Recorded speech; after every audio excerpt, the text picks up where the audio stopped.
Stories are sweet trips down memory lane. My name is Osadumebi, and every week I will tell you a short story written by a Nigerian writer or author. That's the long and short of it.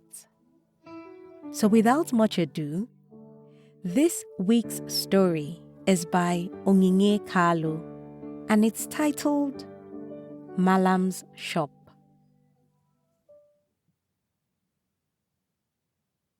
There used to be a makeshift kiosk near the edge of an empty field opposite my house. My cousins remember it better than I do. They were old enough to form thoughts back then. Maybe I was too, but I was too young to remember what any of those thoughts could have been.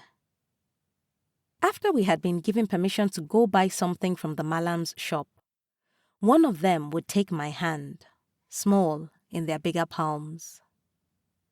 On such occasions, I used to be very happy, mainly because, for some reason, I think children are most excited when they are able to go out in the sun, like a plant exposed to the full glare of the sun after days of shadowed light. In later years, it would mean more to me when even bigger hands would grasp mine tightly in theirs as we went out for walks. By then, my cousins would have moved out of our house, and a place once filled with voices and laughter would become so quiet I knew which footstep belonged to either of the 5 adults who remained in my father's house. I would be the only child in their midst, sitting quietly amidst their conversations. The only child of my father, never let out of the house to play with the other children in the estate. A girl child never let out of the house. Reaching back into my memory, I returned to my cousins, and I can almost hear their laughter as we bounded down the stairs, out of the house and out of the gates of the estate. There's a small main road to be crossed when we get outside, so I am almost always lifted up by a set of hands, which slide under my armpits, hoisting me up and placing me on their hip. Heads look left, right, and then left again, before long legs cross swiftly across the road. The chatter never dies down. Someone will be made fun of for the way they bolt across the road, or for their hesitation to bolt, and the consequent late steps they have to take when everyone is already on the other side and waiting for them. I might be let down at this point, because I weighed a lot. Requests for food were hardly turned down at that time, so my cheeks grew round, and my arms, legs, and midsection did not lose the race either. I might still be propped up on someone's hip if they were feeling particularly strong and in a good mood, although I would be rotated from hip to hip every 30 seconds or so.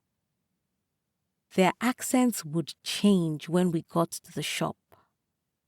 The appropriation of the Hausa tongue in English had been to make it easier for the illiterate shopkeeper to understand our speech. But I think it was more fun to always delude ourselves into blending in with them, like we could live in our world and pass in theirs too.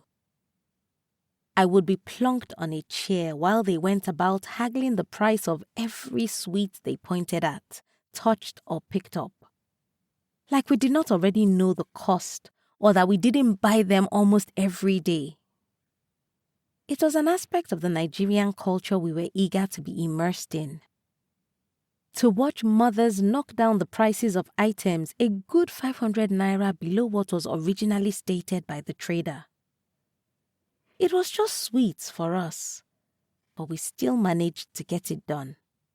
Always major bragging points. Customer. If you didn't already know what he was saying, it was easy to lose track of what Mallam could be talking about. He would smile calmly, unable to talk back at the children who in their numbers were badgering him with their smart mouths about how they had bought the sweets yesterday for less. He always laughed with us in the end and packed up our prize when we paid, waving us away from the shop as we started our walk back home. That shop does not exist anymore. Mallam had been forced to pack out when redevelopment plans came for that land. There wasn't much of an argument about it. I always wondered how he fared after, as it wasn't only a makeshift shop, but also a makeshift home. Many years later, the land still stands empty. A forest of thick, tall grass and trees stands where he used to occupy.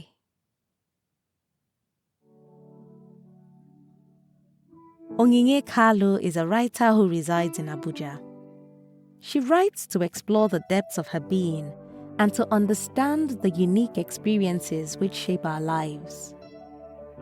You can read more of her work on Substack at As I Live and Breathe, and connect with her on Instagram at Onyi Reads and Writes. Details and links will be in the episode description. If you've got a story you would like to be featured on this podcast, or a published book you want to make into an audiobook, send an email to info@osadumebi.com or send me a message at osadumebi on either Facebook, Instagram, LinkedIn, or X. I look forward to collaborating with you. And if you've enjoyed this week's episode, please subscribe, leave a review, and tell someone, everyone, that stories are a good escape for a few minutes each week.